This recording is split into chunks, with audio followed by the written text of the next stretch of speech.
मित्र एस्तर जे 6 अध्याय में पाके नेरेला मिलदो क आहसवेरोस राजा जी निदर राज्यो उडी वञे थी। सुनो एस्तर जो पुस्तक तंहिंजो 6 अध्याय ने पहली कलम हिते लिखल है क उन राज्य जो राजा के निदर आवे न तेला ऊ काल वृतांत जो पुस्तक खणी अचे जी मांगणी कई ने राजा वटे ऊ वांचे में आयो। राजा के निंदर अचे न थी ऊ बाबत पाके घणे सामान्य लगे पण ईश्वर अड़ी निंढी ने सामान्य बाबत जो उपयोग कहिए था। गीत शास्त्र जो पुस्तक 5मो अध्याय ने 11वीं कलम में लिखल है कि तोते भरोसो रखंदल बेड़े मजा कईंदा उन्हीं जो रक्षण कईए तो तेला ऊ हमेशा खुशी में रहंदा। वरी तोजे नाते प्रेम करींदल तो में राजी थींदा। वरी 11वें अध्याय जी 4 થી 6 कलम में पण चेता कि ईश्वर पंहिंजे पवित्र स्थान में ही यहोवा जो राज्यासन आकाश में आए इंजी अखियूं माण्हू के नेरे थी ने पापण पारखे थी। यहोवा न्यायी के पारखे था पण दुष्ट जे जुलम करींदल नु ऊ कंटाळजे था। ऊ दुष्ट ते फांदो खणी अचींदा अग्नि गंधक ने भयंकर लू ऊ उन्हीं जे प्याले जो भाग थींदो। रात जो जडे राजा के निदर आवे न तडे इनजे राज्यकाल में ही रात हिकड़ी नई वाट कईंदी हुई। कारण ही गाल एस्तर जे पुस्तक में वडी नई वाट डोरींदल है। ऐं नेरो मित्र ईश्वर पंहिंजी योजना अॻियां वधारेला साव सामान्य ने नंढी बाबत जो उपयोग कईए था। घणे वरे अगाऊ मिस्र देश में फारून राजा जी छोकरी जो हृदय ने हिकड़े नंढे बालक जो रुने जो भेरो थियो जेथी नाइल नदी में मूसा नाजे बालक के फारून राजा जी कुंवरी गोती कढे। हिन बनाव से सजी प्रजा जो भविष्य फिरी वियो। सुसाना महल में साव सामान्य हिकड़ी बाबत बनाई राजा के राज जो निदर न हुई तेला ऊ खास मजा न पे अड़ो काल वृतांत जो पुस्तक वाचेला मंडियो। महत्व जी पल आवई ने पाके हाणे हिन बनाव में ईश्वर जो हथ ॾेखारींदो। हिन राज जो राजा वटे काल वृतांत जो पुस्तक वाचींदल सेवक मोर्दखाय विषय जी बाबत वाचेला मिलदी। पाण ॾेरी सघूं था कि नंढी नंढी बाबतूं भेरी थईने माण्हू जे संजोग में पाके ईश्वर जे हथ जा दर्शन कराए थी। ईश्वर कम करी रहिया नहीं। गीत शास्त्र जो पुस्तक 12मो अध्याय ने 5वीं कलम में लिखल है कि यहोवा चेता कि गरीबे के लूटे जे कारणे ने गरीबे जे निसासे जे कारणे आऊं हाणे उथींदो ने जंहिंखे ऊ तुच्छकारीअ था इन के आऊं सही सलामत रखंदो। एस्तर नाजी यहूदी कन्या आर्ता शास्ता राजा जी राणी बनाई। ऊ कोई अकस्मात न हो। एस्तर राणी राजा वटे उभी रही ने इनके राजा जी कृपा दृष्टि प्राप्त थई। ऊ कोई अकस्मात न हो। राजा एस्तर राणी जी मिजमानी जो स्वीकार कयं। ऊ कोई अकस्मात न हो। राजा के हाणे निदर अचे नथी। राजा जो सेवक कालवरदान जे पुस्तक में जा मोर्दखाई जी बाबत वांचे थो। ऊ कोई अकस्मात न आहे। सुनो एस्तर जे 6 अध्याय जी 2 ने 3 कलम। इन में अड़ो लखल मालूम पियो कि राजा जे दरबान मेजा जा 2 खवास बिथाना ने तेरेस ना वारा जेको आहसवेरोस राजा जे जीव मथे हथ विझे जी कोशिश करी रहा हुआ उन विषय मोर्दखाय माहिती ॾिने वे। राजा पूछे इन ला मोर्दखाय के कोरो मान का मोबो ॾिने में आया ई। तॾहिं राजा जा सलाहकार चयो कि इन ला कीअं करे में आयो न आहे। एस्तर 2 अध्याय ने 21 ने 22वीं कलम में इन विषय चेता कि मोर्दखाय राजा जे दरवाजे वटे वेठोलो वो ते दरमियान राजा जे दरबान मिजाजा मेथान ने टेरेस ना जा 2 खवास खारा थईने आहसवेरोस राजा ते घा करे जी कोशिश क्यों। उन गाल जी मोर्दखाय के खबर पई। ऊ एस्तर राणी के जणाए ने एस्तर मोर्दखाय जे नामे राजा के जणाए ॾिने। हिन कलम में जणावेल 2 व्यक्ति उन टाइम जा गुंडा माण्हू हुआ। ही 2 माण्हू राजा जो खून करे जी योजना बनाई रहिया आहिनि ने मोर्दखाय उन जी गाल सुणी गिणे। मोर्दखाय ही समाचार एस्तर राणी के जणाए ॾिने ने एस्तर राणी राजा के हिन कावतरे जी गाल सुणाए। काल वृतांत जे पुस्तक में हिन बनाव जी नोंद करे में आवई हुई। राजा वटे ही गाल वांची सुणे में आवई तॾहिं ऊ सावचेत थी वियो। पंहिंजी पथारी में विंदे ऊ चए कोरो मोर्दखाय के इन जे अहिड़े कम जो बदलो ॾिने में आयो आहे। काल वृतांत जो पुस्तक वाचींदल सेवक अॻियां वांचे ने ऊ राजा के जवाब ॾिने कि राजा के कीअं इनाम ॾिने में आयो न आहे। राजा खे नवाई लगी, अरे मुझो जीव बचाईंदल माण्हू खे कीअं इनाम ॾियण में आयो न आहे। हाणे राजमहल में ही मिड़े बनी रहियो हो, तॾहिं कोई राजमहल जो दरवाजो खखड़ाए थो। सुणो 6 अध्याय 4 થી 6 कलम। राजा पुछे क अंगण में केर आहे। हाणे फांसी जेको हमान मोर्दखाय लाइ तैयार कराए में, इन ते फांसी ॾिने लाइ राजा वटि हू राजमहल जे ॿारे जे अंगण में आयो ने राजा जा सेवक इनखे चयो त अंगण में हमान उभो आहे। राजा चए क इनखे अंदरि अचेला ॾियो। तॾहिं हमान अंदरि वियो। राजा पुछे क जिन माण्हू खे मान ॾियण जी राजा जी ख़ुशी ने इच्छा वे त इन लाइ कोड़ो कयो खपे। हाणे हमान मन में वीचारे क मूं करता ॿिए कंहिंखे मान ॾियण लाइ राजा ख़ुशि थिए। मोर्दखाय राजा जो जीवन बचाए, तंहिं छतां इनखे कोई इनाम ॾियण में आयो न हो। अहिड़ी राजा खे ख़बर पई। उन जे पले हमान राजा जे राजमहल में आयो। राजा पुछे अंगण में केरु आहे। अंगण में हमान उभो हो ने इनखे पण रात जो बरोबर निंदर आवे न हुई। हमान राजा जे महल में मोर्दखाय खे फांसी जे माचड़े ते लटकाए ॾिने जी राजा वटां रजा ॻणे लाइ आयो हो। हू फांसी जो माचड़ो हमान पिंड तैयार कराए में। हमान खे गमे उन टाणे राजा वटि वञे जी छूट हुई। हमान जॾहिं राजमहल में राजा वटि आयो, तॾहिं राजा कोई पण बाबति जणाए वग़ैरह इन सां ते ॻाल्हि कईं था।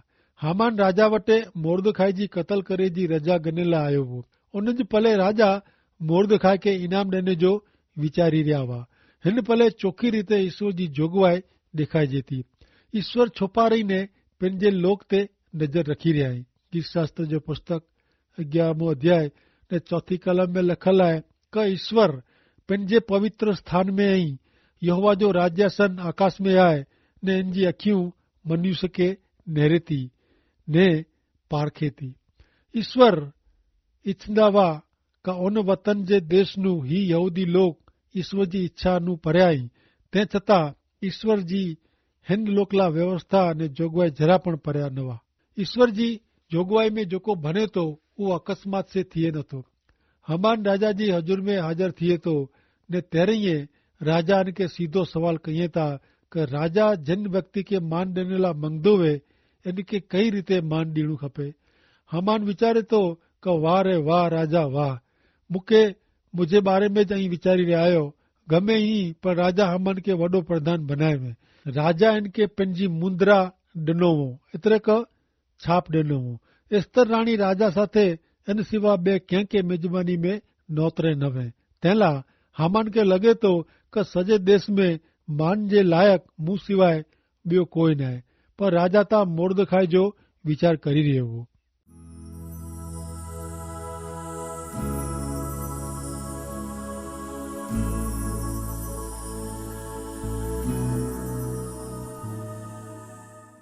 छठो अध्याय 7 થી 9 कलम।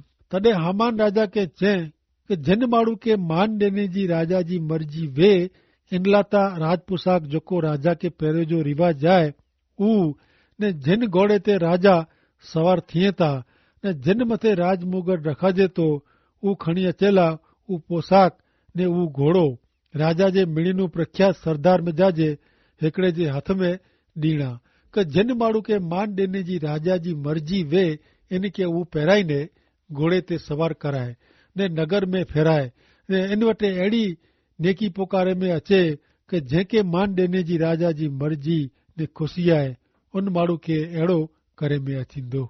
हमान राजा खे जेको जवाबु ॾिने इन में इन जो असली रूप ॾेखारिजे थो। ऐं मञा थो का हमान जे हृदय में जेकी आहे उहो ऐं निहारी सघो था। हमान जी नज़र त राजगादी ते हुई।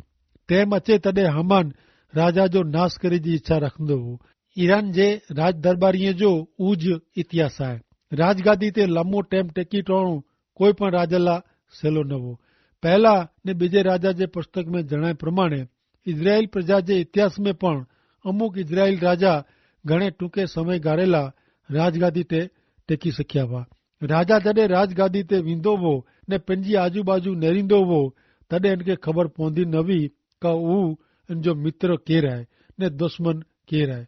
जिन व्यक्ति खे राजा ऊची पदवी ते विराईंदो हो, उहो व्यक्ति मौक़ो मिलंदे राजगादी पचाए गिने जी युक्ति कईंदो हो। हमान जे हृदय में पण अहिड़ी युक्ति हुई। हमान पंहिंजे मन में वीचारे કે मूं सिवाय राजा बे कंहिंखे मान ॾिने जो वीचारे। तंहिंला राजा जो पोशाक मूंखे पहिराईने, मथे ते राज मुकुट रखीने, घोड़े ते सवार करीने लोक वटे अहिड़ी जाहिरात कहिड़ी खपे कि राजा मूंखे मान योग्य लेखे थो। हक़ीक़त में ही हामान कोड़ो करी रहियो आहे। हामान लोक खे उन ॾींहुं लाइ तयार करी रहियो आहे जॾहिं राज मुगट ने राज पोशाक इन जा ठही वेंदा। हामान पंहिंजो वीचार करी रहियो हो। हिन बाबति विषे मोर्दखाए राजा तां जरा वीचार कईंदो न हो। 6 अध्याय ने 10वीं कलम। तॾहिं राजा हामान खे चए कि झपाटे तोजे चे प्रमाणे पोशाक ने घोड़ो खणी अच। यहूदी मोर्दखाए राजा जे दरवाजे वटे बीहे थो, इनखे इन प्रमाणे तूं कर। तूं जेको बोलियो आहीं उन मीड़ी में जा कीअं पण रियो न खपे। मोर्दखाए खे राज पोशाक पहिराइजो, इनके राजा जे घोड़े ते सवारी कराइजो ने शेरीअ में जाहिरात करेजो। हामान खे हुकम करियो कि राजा तंहिंखे मान ॾिने लाइ मङे था। ही हुकम नूं वधू हामान खे बरातरा थिए अहिड़ो ॿियो कयो हुकम होई सघे। मोर्दखाए खे हिन रीते मान ॾियणो हामान लाइ बरातरे जो कारण हो। हामान मोर्दखाए जो धिक्कार कईंदो हो। 6 अध्याय ने 11वीं कलम। तॾहिं हामान उहो पोशाक मोर्दखाए खे पहिराए ने उहो घोड़े ते विराईने इनखे नगर जी वाट ते फेराईने इन वटे नेकी पुकारणी कि जंहिंखे मान ॾियण जी राजा जी खुशी आहे उन माण्हू खे हिन प्रमाणे करे जे अचींदो। मोर्दखाए खे मान से राजा जे घोड़े ते विराईने शेरीअ में फेराए जे बदिले हामान तां मोर्दखाए खे फांसी जे माचड़े लटकाए लाइ मंगदो हो। हिन टाइम ते हामान जो जेको अपमान थियो उहो पूरी रीते अवर्णनीय आहे। मोर्दखाए खे राजा जे घोड़े ते विराईने मानपान साथे नगर जी शेरी में फिराईंदे टाणे हामान जे मन में कोड़ थींदो हूंदो। इन जी जरा कल्पना करियो। मोर्दखाए हामान खे नमन कईंदो न हो।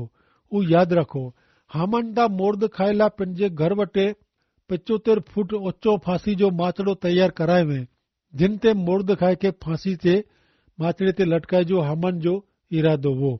रोमन जो 8वां अध्याय ने 28वीं कलम में लिखल आहे कि जेको ईश्वर ते प्रेम कईं था ने जंहिंखे उन्ही जे इरादे प्रमाणे आमंत्रण ॾिनो हुयो उन्ही जो मीणी बाबति में ईश्वर सरवारे खासोज कईं था।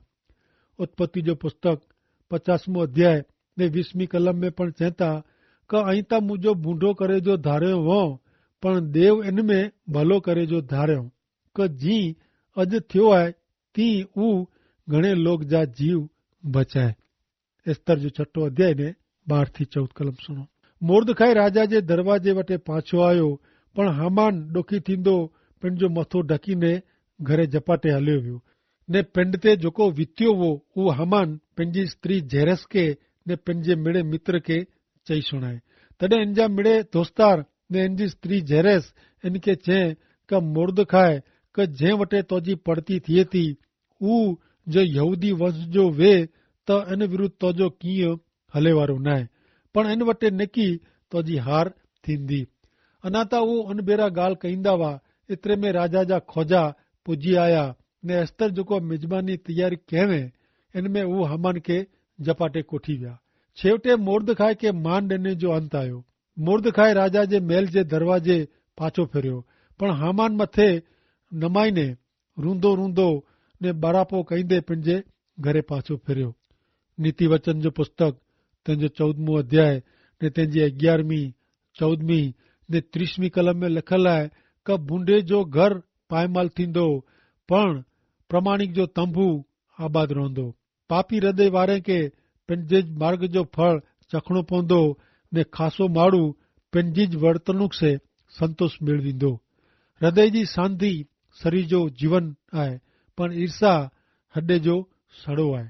नीति वचन 15वां अध्याय ने 13 में पण चए था कि बुद्धिशाली जो हृदय विद्या शोधे थो, पण हृदय जे डुख से मन चोरी पए थो। हिकिड़े पुठियां हिकिड़ी समस्या से इन जो मथो शर्म से झुकी पियो आहे। जेको बनियो हो उहो मिड़ेज उहो पंहिंजी पत्नी खे ने पंहिंजे मित्र खे चई सुणाए। हामान जी पत्नी जेरेस हाणे पंहिंजे पति खे बरे मथे डाम ॾे थी। मोर्दखाए लाइ फांसी जो माचड़ो तयार करे जी सलाह उहो पंहिंजे पति हामान खे ॾिने वे ने हाणे हू पंहिंजे पति हामान खे चए थी कि आवां खे चवंदी हुई કે આજે વિનાશ जी हाणे शुरूआत थी वई है। पत्नी ने मित्र अहिड़ो चए कि कदाच काल तोला छेल्लो ॾींहुं हूंदो त हिन प्रकार जी ॻाल्हियूं कीअं दिलासे जहिड़ी न थी वे। बनाव जपाटे ने गंभीर बनी रहिया। हमान घरे अचीने पंहिंजी पत्नी ने सलाहकार के जेकी बनी वियो इन जी विगतूं ॾींदो हो, तॾहिं इन जे दरवाजे ते टकोरा पिया। राजा जा सेवक हमान के घरे अचीने तकड़ से उन भेरो एस्तर राणी जी तैयारी करेल मेजबानी में अचेला जणाइए था। आंखे याद हुए मित्र त हमान घणे खुशी से इन मेजबानी जी वाट नरींदो हो। वो अहिड़ी वॾाई पण कयवे कि राणी राजा ला गोठवेल मेजबानी में राजा भेरो हिकिड़ो फक्त इनके ज आमंत्रण ॾिने। हमान जेको मेजबानी जी वाट नरींदो हो इन जी पल अची वई हुई, पण अलॻि अलॻि बनाव एतिरा झपाटे बनी विया कि उहो मेजबानी में कदाच मोड़ो अचे, अहिड़ो टाइम अची वियो। हाणे जेकी बनी रहियो आहे उहो इन जे गैरलाभ में बनी रहियो आहे। परिस्थिति ने संजोग मथे इन जो काबू रहियो न आहे। अहिड़ो बने जो कारण उहो आहे कि ईश्वर मेड़े बाबति खे पंहिंजे हथ में गोठवी रहिया आहिनि, जेथी हमान जी कपटी योजना पूरी थी सकी न।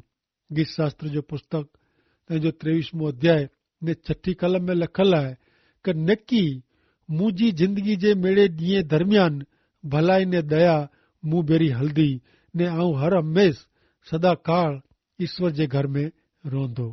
गीत शास्त्र 1 अध्याय ने 6 कलम में पण लिखल आहे कि यहोवा न्यायी जो मार्ग जाणे था, पण बूंडे जे मार्ग जो नाश थींदो।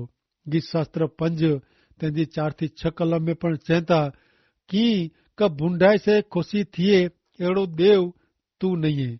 बूंडाई तो वटे रही सके नथी, तोजी हाजिरी में अभिमानी उभा रही सके नथा।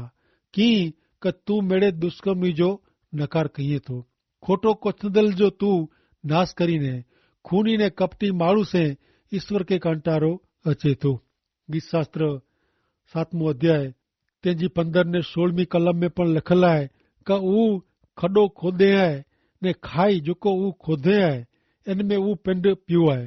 इन जे हैरानगति इन जे पिंड ते अचींदी ने इन जो बलात्कार इन पिंड मथे अची पवंदो। ईश्वर पिता खे सहाय करियो। आमीन।